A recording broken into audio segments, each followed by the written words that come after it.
Boa noite de sabadão, hoje é 10 de julho de 2021. Seja bem-vindo a mais um ZeCast, podcast feito por mim, José Vitor Rocha, onde trago curiosidades, fatos da história e reflexões sobre assuntos pertinentes da nossa vida. Hoje, 10 de julho, é dia do engenheiro de Minas. A data é uma homenagem aos profissionais que se dedicam à pesquisa, exploração e aproveitamento dos recursos minerais. Entre algumas das funções do engenheiro de Minas está a localização e análise das minas, além das pesquisas sobre a qualidade dos minérios disponíveis naquele local. A escolha da data é uma homenagem ao dia de nascimento de Pedro Demóstenes Hack, que nasceu em 10 de julho de 1879 e faleceu em 6 de novembro de 1959, aos 80 anos. Ele foi um engenheiro de Minas conhecido por ser o idealizador e o primeiro presidente do Conselho Federal de Engenharia e Agronomia. 10 de julho também é Dia Mundial da Lei. A data surgiu com a intenção de lembrar a importância do cumprimento do direito. Em 1965, várias nações adotaram a ideia do então presidente dos Estados Unidos da América, Dwight Eisenhower, que poucos anos antes havia instituído o dia 1º de maio como o Dia da Lei no país. A data tem sua importância na medida em que todos passem a perceber a lei no seu cotidiano. E fechando as datas comemorativas, 10 de julho é Dia Mundial da Saúde Ocular. A data busca gerar consciência social sobre a importância da prevenção e tratamentos que podem ser aplicados para evitar a perda parcial ou absoluta da visão. 10 de julho na história. Em 1932, o sul do estado do Mato Grosso rebela-se contra o governo provisório e funda o estado de Maracaju. Essa foi uma das primeiras iniciativas de fundação do estado do Mato Grosso do Sul. Em 10 de julho de 1964 foi lançado na Inglaterra o álbum dos Beatles intitulado A Hard Day's Night. O terceiro disco da banda foi o primeiro com autoria exclusiva e mudou a música pop, reinventando o grupo britânico como os populares Reis do Iê Iê Iê. E em 10 de julho de 1979, o Palácio do Planalto determinou que os brasileiros que estivessem no exterior por motivos políticos não precisariam mais depor quando voltassem ao país. Bom, esses foram os destaques do dia 10 de julho e vou falar no podcast sobre as diferenças entre as gerações, como conviver com essas diferenças em sociedade e a importância do autoconhecimento na construção da nossa identidade e de sermos mais tolerantes com as diferenças dos outros. Nas últimas semanas, aí, especialmente na internet, aflorou um debate, né, sobre as diferenças entre as gerações. Aí surgiu o famoso termo, ou veio ao conhecimento da população em geral, do termo cringe, né, do inglês. Aí começou, isso é cringe, isso não é cringe, não sei o que, enfim. E aí eu comecei a refletir sobre quais são as diferenças entre as gerações, por que as gerações pensam de tal maneira e como que isso influencia na nossa sociedade, no nosso convívio em sociedade. E aí eu comecei a pesquisar então sobre quais eram aquelas classificações, né? Millennials, geração Y, geração X, Baby Boomers, geração Z, enfim, né? Primeiro é importante destacar que não há um consenso sobre essas gerações, né? E lembrando que as gerações começam nos nascidos a partir de 45. Então é uma classificação de gerações mais recentes, né? E são levadas em consideração muitas generalizações. Não quer dizer que todo mundo que nasceu em tal ano tem o mesmo estilo de vida, ou que realmente, né, aquela geração começa naquele ano. Isso foi com base numa média que eles estabeleceram, até influenciados por transformações a nível mundial, né? Então a gente teria uma classificação americana que geralmente traz, então, como os Baby Boomers, os nascidos entre 1945 a 1964, na sequência a geração X, 1965 a 1979, geração Y, 1980 a 1994 e geração Z, 1995 até a atualidade. E aí, sempre quando a gente vai pesquisar sobre essas gerações, não há um consenso sobre qual ano começa a tal geração. Eu acabei me deparando com um estudo bastante interessante, que foi uma adaptação dessas gerações para o contexto brasileiro. A gente sabe, enquanto brasileiro, que nosso país é atrasado em várias coisas em relação ao mundo e muitas mudanças chegam anos depois aqui, né? Então, no caso, os baby boomers seguem com a mesma cronologia, de 1945 a 1964, porém a geração X acaba se estendendo mais. Ela vai de 1965 até 1984. E com isso a geração Y vai de 1985 até 1999. E a geração Z só começa a partir de 2000. E além disso, esse estudo também trouxe alguns grupos de transição das gerações. Então a gente tem, por exemplo, a geração BBX, que são os nascidos entre 1958 a 1964, que é o grupo de transição entre os baby boomers e a geração X.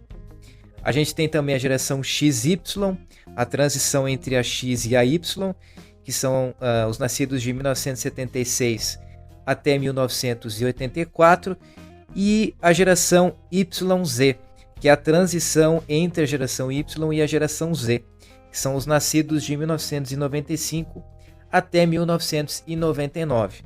E agora eu vou trazer aqui um resumo mais ou menos, né, do perfil de cada uma dessas gerações, novamente destacando que são estudos gerais, de comportamento gerais. Há muitas exceções e talvez algumas pessoas possam se identificar com uma geração diferente daquela que ela nasceu. Então, no caso, a geração dos baby boomers, eles têm esse nome porque foi um período que teve um aumento muito expressivo no número de nascimentos de bebês, numa realidade de mundo pós-guerra, pós-Segunda Guerra Mundial. Então, por isso que tem o boomers, né? Vem de boom, de um aumento muito expressivo. Então, é uma geração que já cresceu com o mundo em estado de reestruturação. Então, acabaram sendo muito cobrados para valorizar o trabalho, para construir família, para construir empregos estáveis, justamente porque o cenário praticamente obrigou eles a se comportarem dessa maneira. Era um cenário onde o mundo precisava ser reconstruído após uma guerra muito devastadora. Então, isso talvez explique um pouco esses pensamentos mais rígidos, né, dessa geração baby boomers, né? Claro que aqui são apenas suposições, né? Depois a gente tem a geração X, que vem ali na sequência, que já é uma geração mais marcada pela liberdade, porque eles já vão crescer, se desenvolver ali num mundo exigindo muita democracia, especialmente no Brasil, com a questão do final da ditadura militar. E aí vai ter também o movimento hippie, vários movimentos de contracultura, que acabam influenciando essa geração que valoriza muito a questão da liberdade individual e dos direitos individuais, e que buscam romper com aqueles ideais mais rígidos da geração anterior. Porém, eles não vão ser tão diferentes da geração dos baby boomers. Eles ainda vão buscar essa construção de mundo, porém já num cenário mais competitivo. Então eles vão buscar a questão do diploma, vão valorizar ainda mais essa questão de estabelecer uma carreira. A geração que vem na sequência, a geração Y, os famosos millennials, que tem esse nome porque eles cresceram na virada do milênio. E justamente por esse fato, acreditava-se que quando tivesse virado do milênio, o mundo ia se transformar muito grandemente, o que só veio ocorrer ali praticamente 10 anos depois, 12 anos depois, e acabou sendo uma geração muito cobrada, a qual tinha muita expectativa, porque já foi uma geração criada com um pouco mais de recursos que a anterior, né? Porque já vem de um mundo mais desenvolvido, né? Entre aspas, economicamente, né? Então, ela é uma geração que até ela mesma não se vê de uma maneira tão positiva, né? Então, ela mesmo se autocritica por ser às vezes preguiçosa, uma geração egoísta e insatisfeita. E essa inconformidade faz com que às vezes os milênios não sejam muito entendidos pelas outras gerações.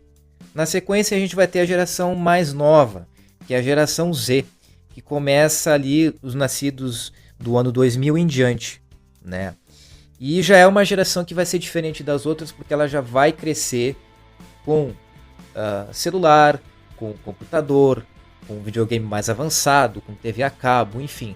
Claro que ainda pouco desenvolvidos, mas já mais do que nas décadas anteriores. E eles vão crescer, vão se desenvolver enquanto pessoa num mundo mais tecnológico.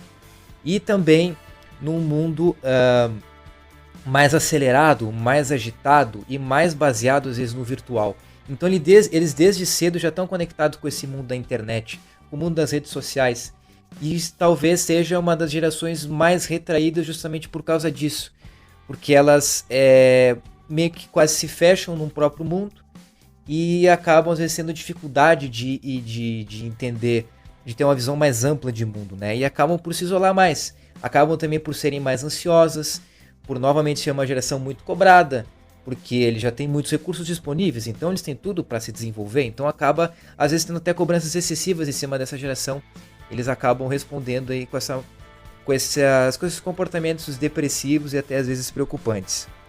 E eu chego agora a esses 11 minutos de podcast e a gente pode chegar à conclusão de que não há uma geração melhor do que a outra. Todas as gerações têm as suas qualidades, têm os seus defeitos, porque acima de tudo são seres humanos. E cada um nasceu, cresceu, desenvolveu sua vida em um contexto diferente. Portanto, não cabe a nós julgar qual que é o melhor estilo de vida, qual que é o pior estilo de vida. O que a gente deve exercer no nosso comportamento e cobrar das outras pessoas a tolerância, o respeito, o diálogo com as diferenças, porque é isso que nos torna humanos, né? São as diferenças. Que graça teria se todas as gerações fossem iguais?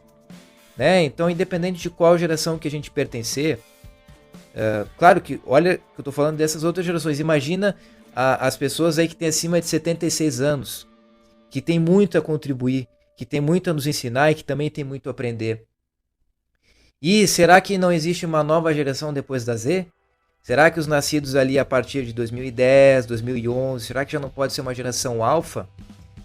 É algo a se pensar. E mais importante do que isso, se há uma nova geração ou não, a gente se atentar que o mundo está cada vez se transformando mais rapidamente e que a gente deve estar preparado para isso, acompanhando as mudanças, mas principalmente se fortalecendo no nosso interior, nos nossos valores, nos nossos gostos e principalmente não tendo vergonha de ser quem a gente realmente é. Se os nossos gostos, os nossos hábitos, as nossas crenças não ferem outros seres, são coisas que prezam pela ética, por que ter vergonha? A gente deve se assumir nossos gostos e ficar despreocupado com a opinião dos outros. E também não ficar interessado com a vida dos outros, né? E deixar que cada um viva da sua maneira, né? Logicamente, né, desde que seja uma maneira de vida saudável, uma maneira de vida que seja ética e que seja responsável com os outros. E claro que a gente não ignore essas diferenças, que a gente reconheça essas diferenças entre as gerações e que tente equalizar essas diferenças de uma maneira que a gente tenha um convívio saudável. Então, para ti que está escutando esse podcast, qualquer que seja a sua geração, não tenha medo de buscar o autoconhecimento, de estabelecer a tua identidade e seja livre para assumir a tua identidade, respeitando as diferenças, sendo tolerante e entendendo as outras gerações. Eu acho que talvez seja essa a mensagem mais importante que fica quando a gente reflete sobre as diferenças entre as gerações. Então eu espero que eu tenha te provocado a refletir aí, a tentar talvez identificar qual é a tua geração. E mais importante do que isso, é te convidar a voltar para ti mesmo e estabelecer aí um processo de autoconhecimento que é difícil, é complicado, exige muita luta, exige muita paciência, mas que vai gerar frutos positivos na tua vida. Então, era isso um pouquinho do que eu queria trazer. Espero que tenha sido uma reflexão produtiva e vou ficando por aqui. Um grande abraço, esse foi mais um Zecast. Muito obrigado e valeu!